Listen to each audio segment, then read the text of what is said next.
Entrevistas que lo conectan al mundo. Así amaneció. Córdoba, según un último estudio hecho en China a 512.000 personas, cualquier cantidad de alcohol que usted ingiera puede terminar en una enfermedad. Puede ser más de 15 unidades de alcohol a la semana. El normal es 14, ya dividido en 3 días. Pero si usted consume igual eso o menos de eso, también puede tener problemas con el alcohol. No solamente el alcoholismo, que es una enfermedad, otras enfermedades adicionales, más de 60.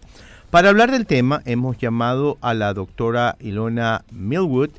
Ella es doctora en genética molecular de la Universidad de Oxford y está en este momento desde Londres con nosotros. Dr. Millwood, good morning and thanks for being with us. Good afternoon for you.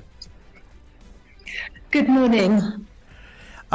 Is it true? Le voy a hacer la primera pregunta a ella, que sí es verdad que cualquier cantidad de alcohol que uno consuma puede traerle problemas con más de 60 enfermedades. Dr. Millwood, is it true that any amount of alcohol increases the risk of developing at least one or more than 60 diseases? Well, according to our recent study, which was a very large study we conducted in over 500,000 adults in China, we found that alcohol intake was actually associated with risks of over 60 different diseases. Now, in terms of how much alcohol is associated with risk, it's a dose response. So the more you drink, the higher the risks that are associated with alcohol. But what we also saw was that alcohol is associated with different diseases in different ways. So it's very strongly associated with liver cirrhosis, and that's a well-known association of alcohol. But it was also associated with some other diseases where there was less previous evidence, such as cataract or certain fractures or gastric ulcer.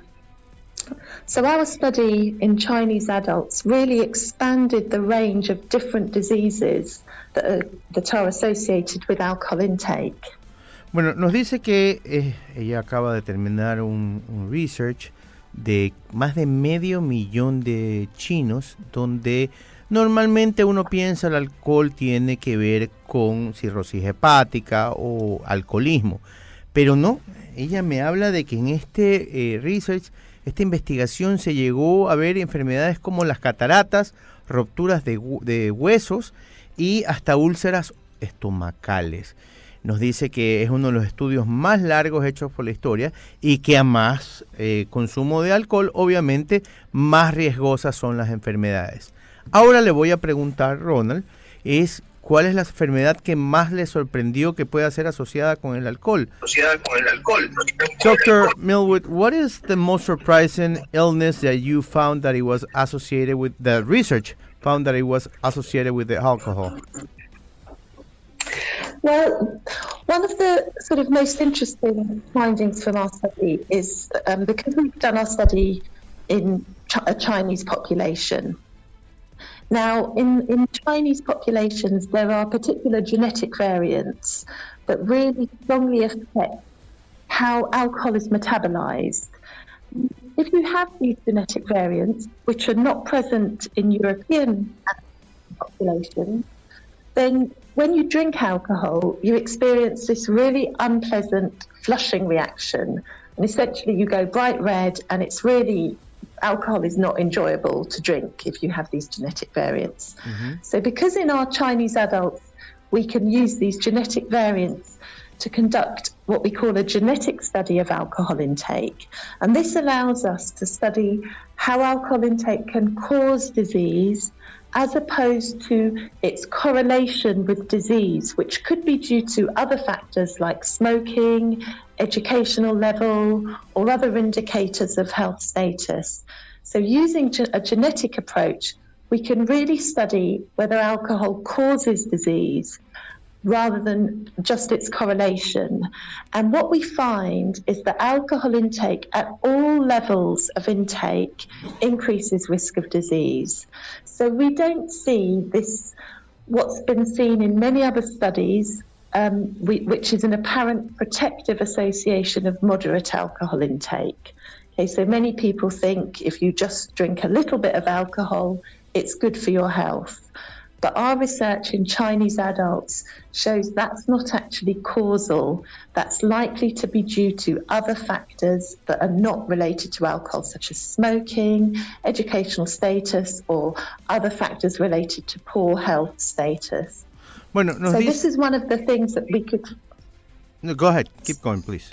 Yes, so this is just one of the advantages of doing our study in a Chinese population where these genetic variants are really frequent, and we couldn't have done this study in a European population, say. Bueno, nos dice que el estudio no solamente se lo hizo en general a estas 512.000, sino que los chinos tienen una variante que les produce que sinteticen el alcohol de otra manera.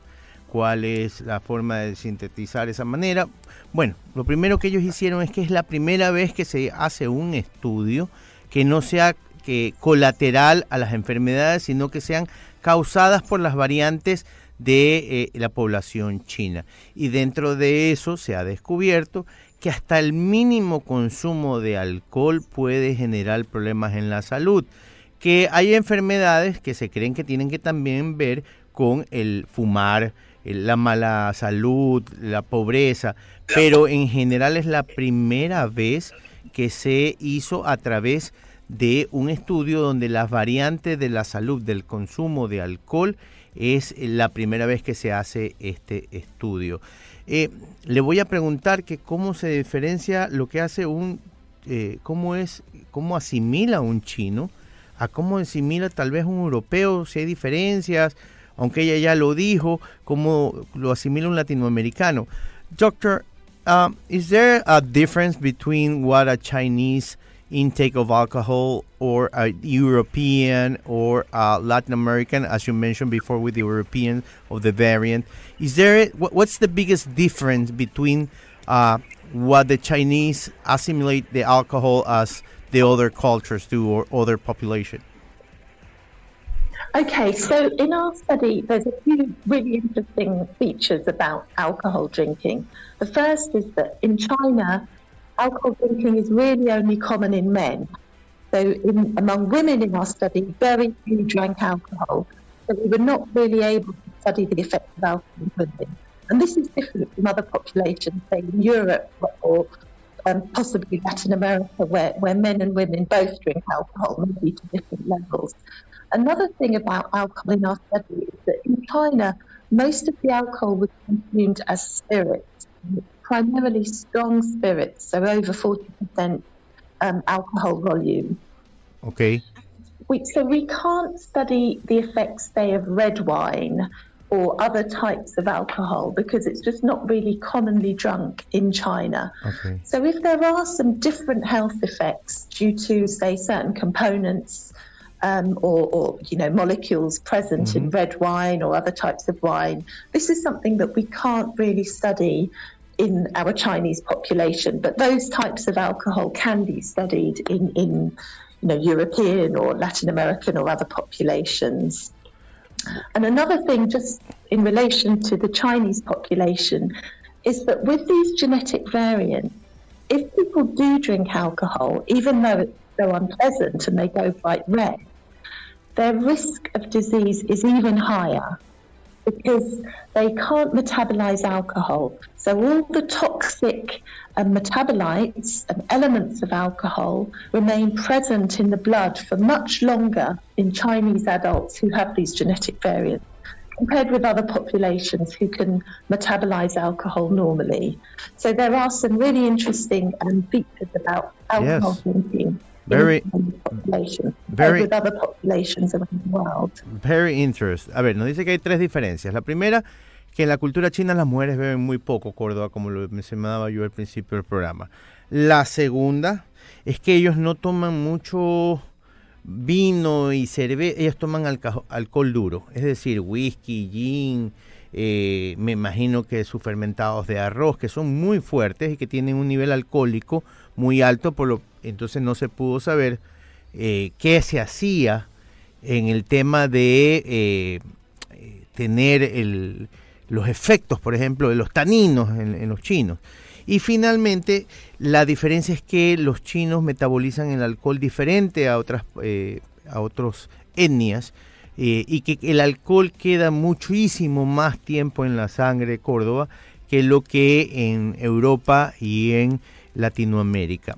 Finalmente le voy a preguntar si hay alguna recomendación, tengamos una esperanza al que le gusta tomarse un vinito de vez en cuando. Lo normal son 14 unidades divididos en 3 días. Vamos a ver qué me dice ella.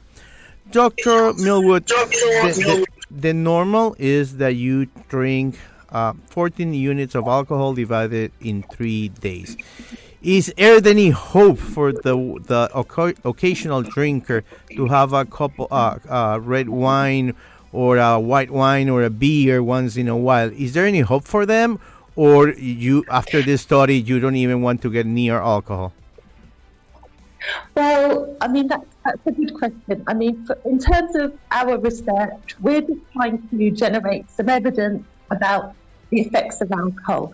Actually, you have to put alcohol in the context of other risk factors, and people have to make their own decisions and choices as to how they want to live their life. Do they want to drink a little bit of alcohol? The less you drink, the lower the risk you'll get that's going to be conferred. So really, we're not making recommendations as to what people should do, but we just want to provide some information so people can then make up their own mind. How does an occasional drink fit in with their lifestyle? Ok. Nos dice que ella, con este estudio, lo que quieren demostrar es los peligros que puede haber en el alcohol. Porque ellos no están para dar recomendaciones, ellos lo que están es para dar muestras de lo que pasa cuando usted bebe alcohol, y que lo que ha encontrado el estudio es que hasta mínimas cantidades de alcohol pueden causar y desarrollar más de 60 enfermedades. Córdova, ¿alguna pregunta antes de irnos? Queremos agradecerle muchísimo a la doctora Iona Millwood. Ella es doctora en genética molecular de la Universidad de Oxford. Doctor, thanks for being with us. I hope that this research helps many people, not only in China, but in the world. Thank you very much for having me on the show. Era la doctora Iona Millwood, doctora en genética molecular de la Universidad de Oxford, diciéndonos que el consumo de alcohol puede aumentar el riesgo en desarrollar más de 60 enfermedades.